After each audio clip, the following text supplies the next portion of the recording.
3 a.m. Good morning. I hardly had any sleep at all last night. I think I'd been awake. First couple of hours I know I didn't sleep at all. I might have dozed off a little bit during each hour thereafter, but I've been awake each hour thereafter as well. And that's 7 hours plus since I went to bed.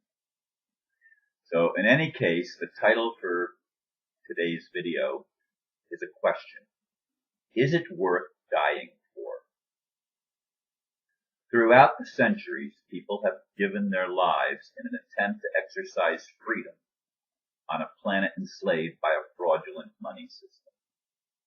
Yes, freedom means that much to some brave souls.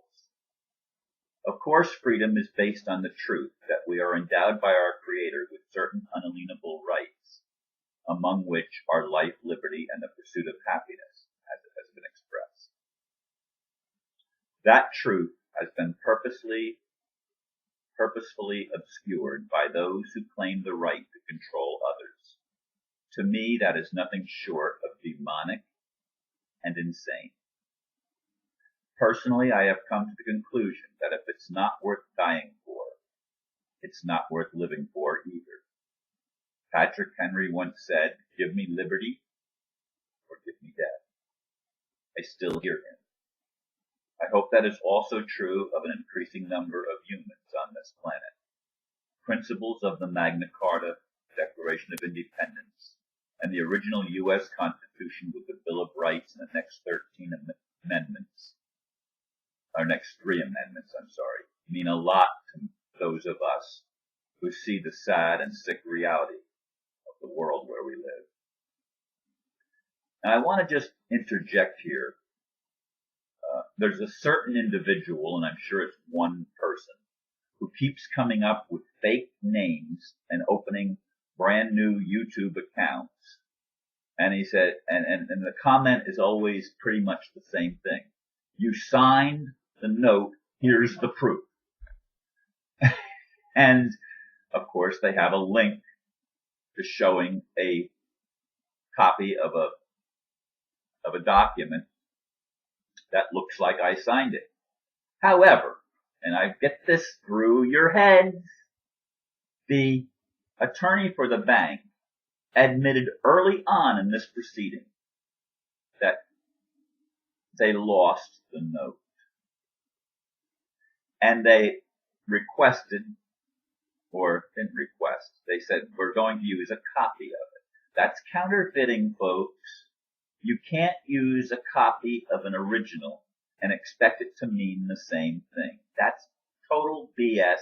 It's bunk. It's not lawful. There's no wet ink signature. They cannot produce any wet ink signature that I signed because I only did it once. I only did it once and they lost it. And they put that in writing and it's entered into the records. I have copies of those files. So I want you to know that again, it's fraud what they're trying to do to me and what they've been doing for over 10 and a half years now. Anyway, the subject is it worth dying for? Now, you all know that, those of you that have been paying attention know that I go to court today. Someone sent me an email that said it's not on the court docket. Your case is not on the court docket. Well, I never checked the court docket and I did not verify that. I just saw the email just prior to beginning this one, and I've closed the email file right now, so I don't even have that up on the screen because I closed down everything except what I need to record to try to save memory. So even my browser is closed. The only thing that's open is things with the notes on it for the text files and the actual video recording. Everything else is shut down except those programs, of course, that run in the background. But the attorney that's been helping me has given me some tremendous advice and given me a level of confidence that we're going to win. Plus, of course, let's see, do I have his name here? The Chief judge of the entire 18th Judicial Circuit, as far as I know, is going to be more or less presiding over this whole matter. Now, the fact that they issued a quick, what do you call it, a not final notice of eviction, the fact that they signed a final notice of eviction is counter to what they've agreed previously, that if I agreed to, or if I followed certain things guidelines that they had given me, then there would be a hearing. But the order just before this final notice of eviction was that they denied me everything. The judge denied me everything, contrary to what he had already provided.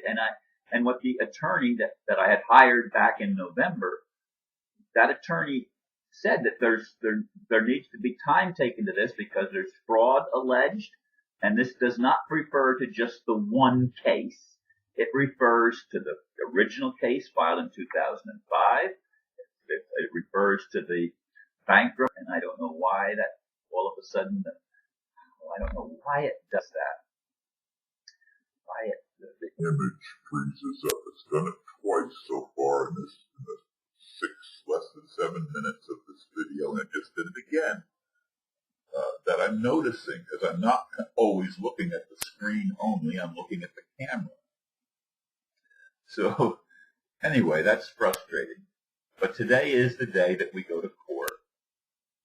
And, I don't know what the outcome is going to be. I'm very pleased that the chief judge is overseeing this. I believe that all of the judges that have had a role in this thing have been invited to attend this hearing. The sheriff's department is going to be represented there, as far as I understand, including, I guess, the sheriff that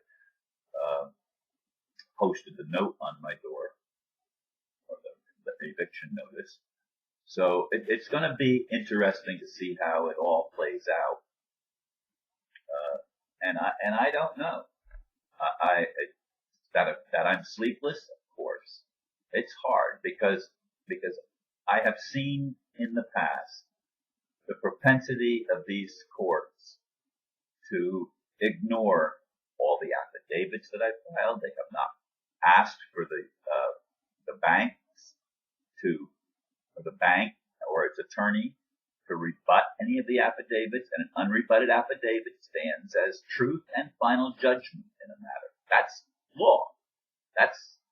I've read it over and over again.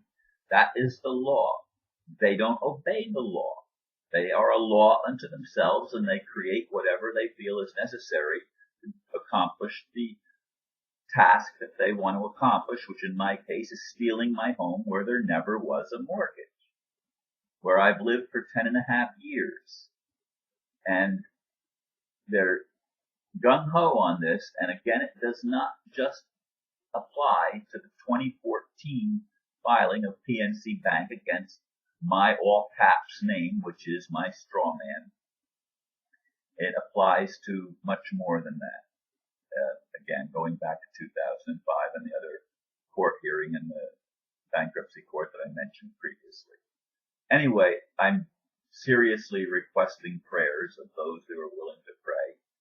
And I'm thanking you for being involved, and I probably will make another video sometime later today revealing the results of what happened in the court. Without a wet ink signature that for them to produce, they don't have anything, as far as I'm concerned. We'll see how it plays out in the court hearing. Thank you for listening.